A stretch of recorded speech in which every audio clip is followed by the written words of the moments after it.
வணக்கம். என்ன ரொம்ப லென்த்தியான ஸ்பீச்சுங்கிறனால டைரக்டா வீட்டுக்குள்ள போயிடலாமா?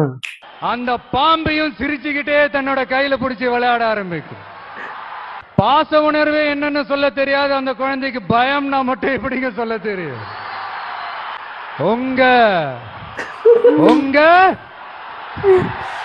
சொல்லுங்க யாரு? பிறப்புக்கும் எல்லா உயிருக்கும் ஒரு அடிப்படை கொள்கையை அறிவிச்சுட்டு அவங்க இவங்க எதுக்குங்க பிரிச்சு பார்க்கணும்? மேடையில இருந்தாலும் சரி, மேடைக்கு முன்னாடி இருந்தாலும் சரி, இந்த நான் நீ நாங்க நீங்க அப்படின்றதெல்லாம் கிடையாது. நாம யாரு மேல யாரு கீழே அப்படின்ற பாகுபாடெல்லாம் எப்போ நம்ம பார்க்க போறதே இல்ல. நம்மளை பொறுத்த வரைக்கும் நம்ம எல்லாருமே ஒண்ணுதான், நம்ம எல்லாருமே சமம் தான். அதனால என் நெஞ்சில் குடி இருக்கும். ஓடுங்கடா பூச்சியம்மா. ஒட்டுமொத்தமானவங்க எல்லாருக்கும், ஒட்டுமொத்தமானவங்க எல்லாருக்கும் என்னோட உயிர் வணக்கங்கள். வணக்கம் வணக்கம் வணக்கம். என்னோட உயிர் வணக்கங்கள், என்னோட உயிர் வணக்கங்கள். பிறப்புக்கும் எல்லா உயிருக்கும்னு திருக்குறளோட உயிர் நாதத்தை நம்மளோட அடிப்படை கோட்பாடா கொள்கையை அறிவிச்சப்பவே நம்மளோட உண்மையான எதிரி யாருன்னு டிக்ளேர் பண்ணிட்டோம். பிறப்பை வச்சு ஏற்றத்தாழ்வு இல்லவே இல்லை, அது கூடவே கூடாதுன்னு ஒரு சமதர்ம சமத்துவ கொள்கையை கையில எடுத்தப்பவே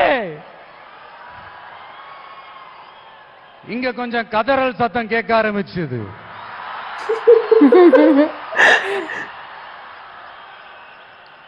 மாநாட்டில் இப்ப ஓப்பனா அறிவிச்சதுக்கு அப்புறம் அந்த கதறல் இன்னும் இன்னும் சத்தமா கேட்கும் நினைக்கிறேன். பாப்போம். நோட் பண்ணிக்கிட்டே இருக்காரு. நம்மளோட இந்த இயல்பான அடிப்படையான கோட்பாட்டுக்கு எதிரா இருக்கிற மாதிரி மக்களை மதம், சாதி, இனம், மொழி, பாலினம், ஏழை பணக்காரன்னு சூழ்ச்சி செய்து பிரித்து ஆளும் பிளவுவாத அரசியல் சித்தாந்தம் மட்டும்தான் நமக்கு எதிரியா? அப்படின்னா நமக்கு ஒரே ஒரு எதிரி தானா? இல்லையே, நமக்கு இன்னொரு கோட்பாடு இருக்கு. ஊழல் மலிந்த அரசியல் கலாச்சாரத்தை எதிர்க்கிறது தானே அது. அடாடாடாடா, இந்த ஊழல் இருக்கே அது அப்படியே எல்லார் வாழ்க்கையிலையும் பழகி போய் அப்படியே வாழ்ந்துட்டு இருக்கிறோம். இது ஒரு வைரஸ் மாதிரி அப்படியே பரவி கிடக்கு. இது எந்த அளவுக்கு 100% ஒழிக்க முடியுமான்னு எனக்கு தெரியல. பட் வேற வழி இல்ல, அதை ஒழிச்சுதான் ஆகணும். அது வேற கதை, அதுக்கு நம்ம அப்புறமா வருவோம். அதாவது என்ன சொல்ல வந்து, பிளவுவாத சக்திகள் கூட நம்ம ஈஸியா யாருன்னு கண்டுபிடிச்சிடலாம். டைரக்ட் அட்டாக் தான். ஏன்னா அது வந்து ஒரு மதம் பிடிச்ச யானை மாதிரி. அது பண்ற அராஜகத்திலே ஆபியஸா நம்ம கண்ணுக்கு தெரிஞ்சிடும். அதுவும் இல்லாம அதுவே அதை காட்டியும் கொடுத்துரும். ஆனா இந்த கரப்ஷன் இருக்கே, அது எங்க ஒளிஞ்சிருக்கு, எப்படி ஒளிஞ்சிருக்கு, எந்த ஃபார்ம்ல ஒளிஞ்சிருக்கு கண்டுபிடிக்கவே முடியாது. கருத்தியல் பேசி கொள்கை நாடகம் போடும், கலாச்சார பாதுகாப்பு வேஷமும் போடும். அதுக்கு முகமே இருக்காது, முகமுடி தான் இருக்கும். முகமுடி தான் முகமே. இப்படி முகமுடி போட்ட கரப்ஷன் கபடதாரிகள் தான் இப்ப நம்ம கூடவே இருந்துகிட்டு இப்போ இங்க நம்மள ஆண்டுகிட்டு இருக்காங்க. Yes, I repeat. நம்மளுடைய ஒரு எதிரி பிளவுவாத சக்திகள், நம்மளோட இன்னொரு எதிரி இந்த கரப்ஷன் கபடதாரிகள்.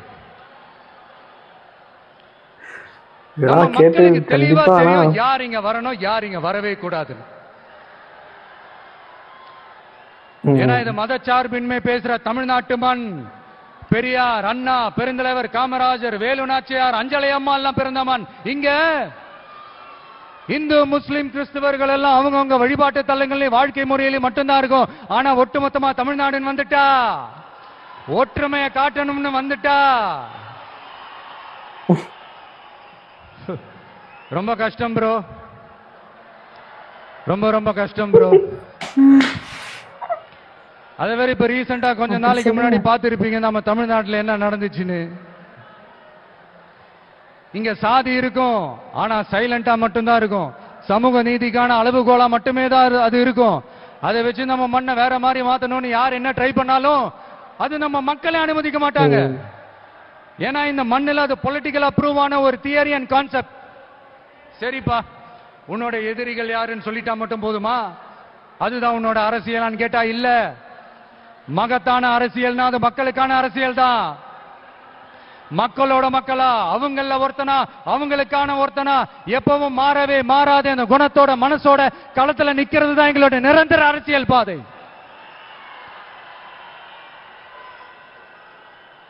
எக்ஸாம் எழுதின உடனே ரிசல்ட் வர்ற மாதிரி நல்ல ரிசல்ட் கொடுக்கிற திட்டங்களை தீட்டணும், அது முறையா அமல்படுத்தணும், அது போய் மக்கள் கிட்ட போய் சேரணும், போய் சேர்ந்துச்சான்னு பார்த்துக்கிட்டே இருக்கணும். சோறு சாப்பிட்டாதாங்க பசி யாரும், சோறுன்ற வார்த்தையை சொல்றதெல்லாம் பசி யாராது. கரெக்ட். மக்களுக்காக நம்ம கொண்டு வர பிளான்ஸ் எல்லாம் பிராக்டிகலா ஒர்க் அவுட் ஆகிற பிளான்ஸா இருக்கணும். சும்மா இந்த உதார விடுற பிளான்ஸ் சொல்லக்கூடாது. இந்த மீன் பிடிச்சு கொடுக்க கூடாது, அது தப்பு. மீன் பிடிக்க கத்து கொடுக்கணும், அதுதான் சரி. அப்படி இப்படின்ட்டு சில பேர் சொல்லிக்கிட்டு சுத்துவாங்க. ஆனா நாங்கெல்லாம் அப்படி இல்லைங்க, கான்செப்டே வேற, பக்கா பிராக்டிகல் தாங்க. முடிஞ்சவங்க மீன் பிடிக்க கத்துக்கிட்டு வாழட்டும், முடியாதவங்களுக்கு நாம மீன் பிடிச்சு கொடுத்து அவங்கள வாழ வைப்போம். அது யோசிக்கவே இல்ல.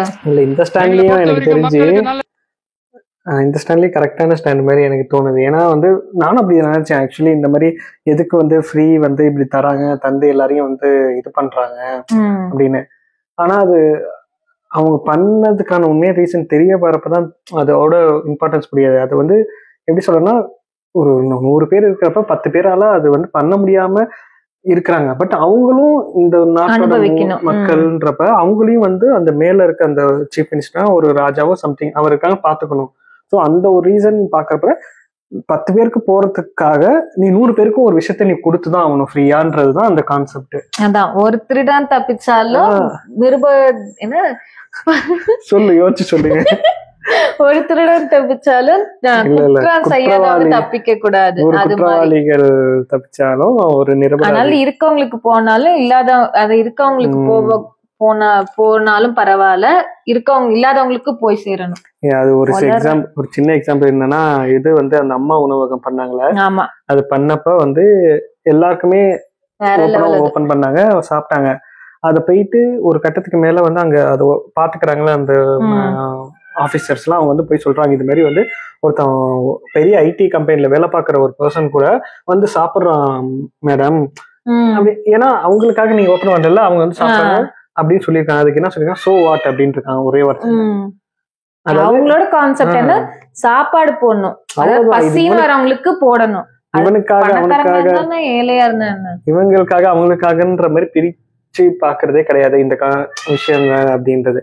அவன் அதான் சொல்றாங்க, அவன் பணக்காரனா இருக்கானா, அவன் வந்து டெய்லி சாப்பிட மாட்டான், என்னைக்கோ ஒரு நாள் தான் வந்து அங்க சாப்பிட்டுருவான். ஆனா டெய்லி சாப்பிட்ற எத்தனையோ பேர் இருக்காங்களா, அவங்களுக்கு போய் சேரணுமா, அந்த மாதிரி ஒரு விஷயம் தான். ஆனா இந்த விஷயத்துலயும் நான் நிறைய விஷயம் வந்து தப்பான ஸ்டாண்ட் எடுத்துருவாங்களோன்னு நினைச்சேன். ஆனா பக்காவா எடுத்திருக்காருங்க. அதான் சொல்லல, ஒரு நார்மல் ஒரு நம்மள மாதிரி ஆளுங்களுக்கு வந்து இதெல்லாம் யாரும் கேட்க மாட்டாங்க, இதெல்லாம் யாரும் சரி பண்ண மாட்டாங்களான்னு ஒரு சில விஷயம் இருக்கும். நம்மக்குள்ளே ஃப்ரெண்ட்ஸ்குள்ளே பேசிட்டு இருப்போம், இதெல்லாம் சரி பண்ண ஆள் வரமாட்டாங்களான்ற மாதிரி. அதெல்லாம் ஒட்டுமொத்தமா சேர்த்து ஒரு ஆளா வந்து நிக்கிற மாதிரி இருக்கு எனக்கு. அதனாலே ரொம்ப பெரிய ஒரு குஷியா இருக்கு எனக்கு. கண்ட்ரோல்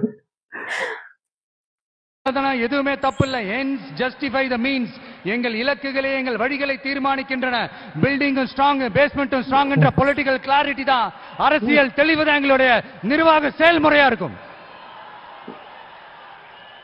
எங்களோட இந்த அரசியல் கொள்கை நிலைப்பாடு எல்லாமே யதார்த்தமானதா இருக்கணும். இந்த ஆல்டர்னேட் பாலிடிக்ஸ், ஆல்டர்னேட் ஃபோர்ஸ், அரசியல் மாற்று சக்தி, இந்த மாதிரி ஏமாத்துற வேலையெல்லாம் நாம எப்ப செய்ய போறதே இல்லை. பிராக்டிகலா என்ன இருக்கோ அது பண்ணாலே போதும். அரசியல் கட்சிகள் 10 நிமிஷத்துக்கு ஒரு வாட்டி அண்ணனுக்கு அடி விழுந்துகிட்டே இருக்கே. அப்ப அண்ணன் ஏதோ பெருசா பண்ணிருக்காரு போல, அவரை தண்ணிப்பட்ட முறையில தெரியல என்னமோ பாவம். 10ஓட 11 இன்னும் ஒரு மாற்று சக்தின்னு சொல்லிக்கிட்டு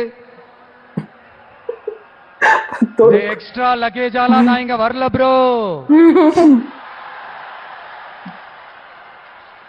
நம்ம நாட்டுக்கு கேடு செய்யற இன்னும் எக்ஸ்ட்ரா வேலையெல்லாம் ஈஸியா செஞ்சுக்கிட்டு மக்கள் மத்தியில தங்களை மாபெரும் சக்திகளா நினைச்சுக்கிட்டு இருக்கிற மிகப்பெரிய ஏமாற்று சக்திகளோட பிடியில் இருந்து தமிழ்நாட்டை முழுமையா மாத்திர ஒரு முதன்மை சக்தியா இருந்து உங்களுடைய மகனா, அண்ணனா, தம்பியா, தோழனா, உங்கள ஒருத்தனா இருந்து நான் உழைக்கணும்.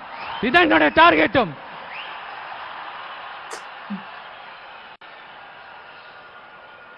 எதையும் தெளிவா யோசிச்சு, this political decency, political decorum, இதெல்லாம் மெயின்டைன் பண்ணி தான் ஒவ்வொரு அடியும் எடுத்து வைப்பேன்.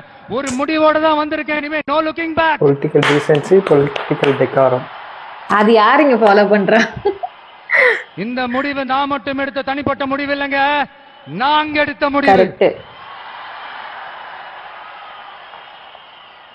எதுக்கும் தயாராக தைரியமா நம்ம கூட நிக்கிற இந்த மாபெரும் சக்தியோட சேர்ந்து எடுத்த முடிவு. அதனால இப்பவும் சொல்றோம், இந்த கூட்டம் குடும்பமா சேர்ந்தோ கூட்டணி சேர்ந்தோ ஏதோ ஏமாத்த வந்த கூட்டம்லாம் இல்ல, கொள்ளையடிக்க வந்த கூட்டம்லாம் இல்ல. இந்த பவரை கையில வச்சுக்கிட்டு தனக்கு அடிப்பணியாதவங்களை இந்த பகை தீர்க்க வந்த கூட்டம்லாம் இல்ல. பக்கா பிளானோட, பப்ளிக் இன்ட்ரெஸ்டோட பவர் பாக்டா திருண்டிருக்கிற கூட்டம்.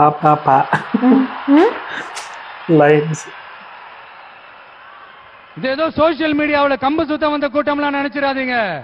சொசைட்டிக்காக வாழேந்தி நிக்க போற கூட்டம், நம்ம மண்ணை வாழ வைக்கிறதுக்காக அரசியல் வாழேந்தி நிக்க போற கூட்டம். Yes, this is a mass gathering, not for cash but for a good cause. பரவாயில்ல, அதாவது தமிழ்லயே பேசணும்னு இல்லாம ரியாலிட்டியா இருக்கு. அதனால இந்த மீடியா ட்ரோலு, இந்த சோசியல் மீடியா ட்ரோலு, ஆபாசம், அல்லு சில்லு, அது சொல்லுங்க. இதெல்லாம் வச்சு இந்த அவதூறு பரப்புறது என்ன, இந்த பயாஸ்கோப்லாம் காட்டுறது, ஜூம் பண்றது, அப்புறம் என்ன இந்த ஏ டீம் பி டீம் இப்பெல்லாம் பொய் பிரச்சாரம் பண்ணி இந்த படையை வீழ்த்திடலாம்னு மட்டும் கனவுல கூட நினைச்சு பாத்துறாதீங்க. இங்க நீங்க பாக்குற இவங்க மட்டும்தான் நம்மளுடைய சொந்த பந்தம்னு நினைச்சிடாதீங்க. இங்க நீங்க பாக்குற இவங்க மட்டும்தான் நம்மளுடைய தோழர்கள் ஒரு முடிவுக்கு வந்துடாதீங்க. நம்மளுடைய சொந்தம், உறவு, நட்பு இன்னும் இருக்காங்க.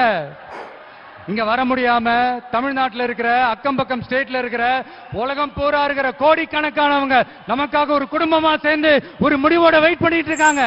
எஸ், இவங்க எல்லாருமா சேர்ந்ததுதான் நம்மளோட வகையரா.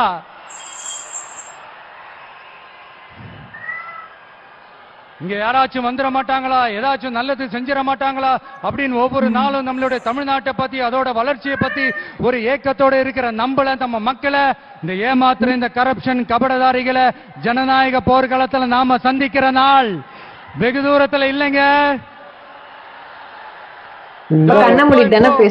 இப்படின்றதுக்குள்ள வந்துடும். 2026 எலெக்ஷன் கமிஷன் அப்படி ஒரு போருக்கான ஒரு நாளை குறிக்கும்ல. அன்னைக்கு, அந்த நாள்ல, அந்த தேதியில ஒட்டுமொத்த மக்களும் தங்களோட ஒத்த விரல்ல தமிழ்நாட்டில் இருக்கிற 234 தொகுதியிலையும் TVK சின்னத்துக்காக அவங்க அழுத்த போற ஒவ்வொரு பட்டன்ல இருந்து விடுற ஒவ்வொரு ஓட்டும் அணுகுண்டா மாறும். பாருங்க, நடக்கும். பாருங்க, நடக்கும். இங்க ஒரு கூட்டம் கான்ஃபிடென்ட்.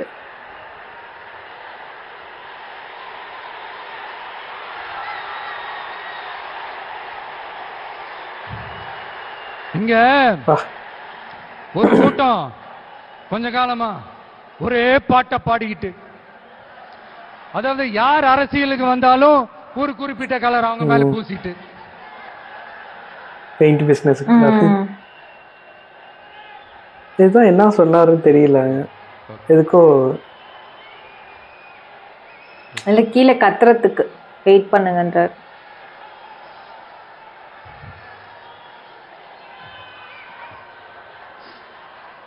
இங்க ஒரு கூட்டம் கொஞ்ச காலமா ஒரே பாட்டை பாடிக்கிட்டு, அதாவது யார் அரசியலுக்கு வந்தாலும் ஒரு குறிப்பிட்ட கலர் அவங்க மேல பூசிட்டு, இந்த பூச்சாண்டி காட்டிக்கிட்டு, இந்த மக்களை ஏமாத்திக்கிட்டு, ஆனா இவங்க மட்டும் இந்த அண்டர் கிரவுண்ட் டீலிங் எல்லாம் போட்டுக்கிட்டு, இந்த தேர்தல் நேரத்தில் இந்த அறிக்கை சவுண்ட் எல்லாம் விட்டுக்கிட்டு, இவங்களுக்கு எப்ப பார்த்தாலும் இந்த பாசிசம் பாசிசம் பாசிசம் அவ்வளவுதான். ஒற்றுமையா இருக்கிற நம்ம மக்கள் மத்தியில இந்த சிறுபான்மை பெரும்பான்மைன்னு ஒரு பிரிவினை பயத்தை காட்டி ஒரு ஃபுல் டைம் சீனை போடுறதே ஒரு வேலையா போச்சு. இல்ல, நான் தெரியாம தான் கேக்குறேன், அவங்க பாசிசம்னா நீங்க என்ன பாயாசமா? அவங்க பண்றது பாசிசம், என்ன பாயாசமா? நீங்களும் அவங்களுக்கு கொஞ்சம் கூட சளைக்காதவங்க தானே. மக்கள் விரோத ஆட்சி, திராவிட மாடல் ஆட்சின்னு சொல்லி மக்களை ஏமாத்துறீங்க.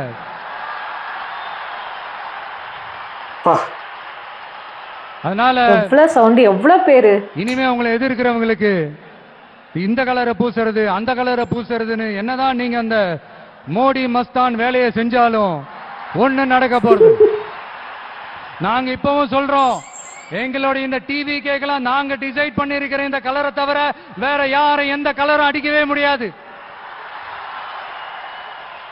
ஏன்னா எங்க கோட்பாடே பிறப்பால் அனைவரும் சமம் அப்படிங்கிறது.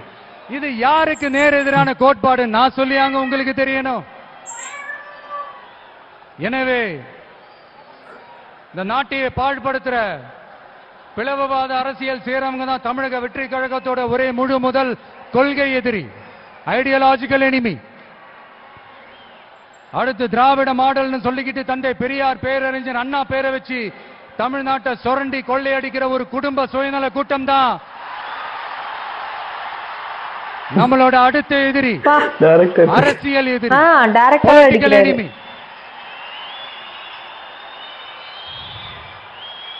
கொள்கை கோட்பாட்டு அளவுல திராவிடத்தையோ தமிழ் தேசியத்தையோ நாம பிரிச்சு பார்க்க போறதே இல்ல. திராவிடமும் தமிழ் தேசியமும் இந்த மண்ணோட இரண்டு கண்கள் என்பதுதான் நம்மளுடைய தாழ்மையான கருத்தும்.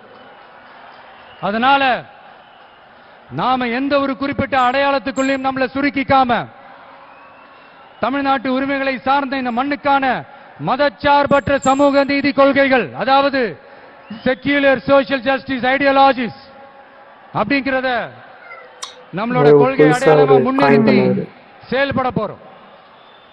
ஜனநாயகம், சமூக நீதி, சகோதரத்துவம், சமத்துவம், சமூக சமய நல்லிணக்கம், பெண் கல்வி, பெண்கள் முன்னேற்றம், பகுத்தறிவு சிந்தனை மனப்பான்மை, மாநில தன்னாட்சி, இருமொழி ஆட்சி கொள்கை, இயற்கை வள பாதுகாப்பு, காலநிலை மாற்றத்திற்கேற்ற வளர்ச்சி, உற்பத்தி திறன், உடல் நலனை கெடுக்கும் எவ்வகை போதையும் இல்லா தமிழகம் என்கிற கொள்கைகள் அடிப்படையில்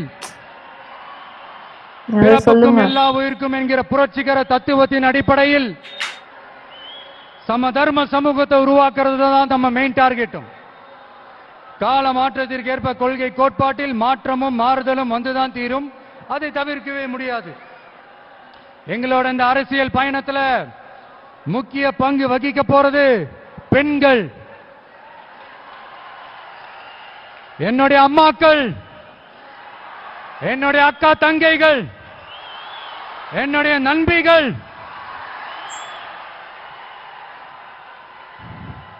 என் கூட பிறந்த என் தங்கச்சி வித்யா இறந்தப்போ எனக்குள்ள ஒரு பெரிய பாதிப்பை ஏற்படுத்துச்சு. அதுல கொஞ்சம் கூட குறையாத பாதிப்பையும் வேதனையும் ஏற்படுத்தினதுதான் தங்கச்சி அனிதாவோட மரணம்.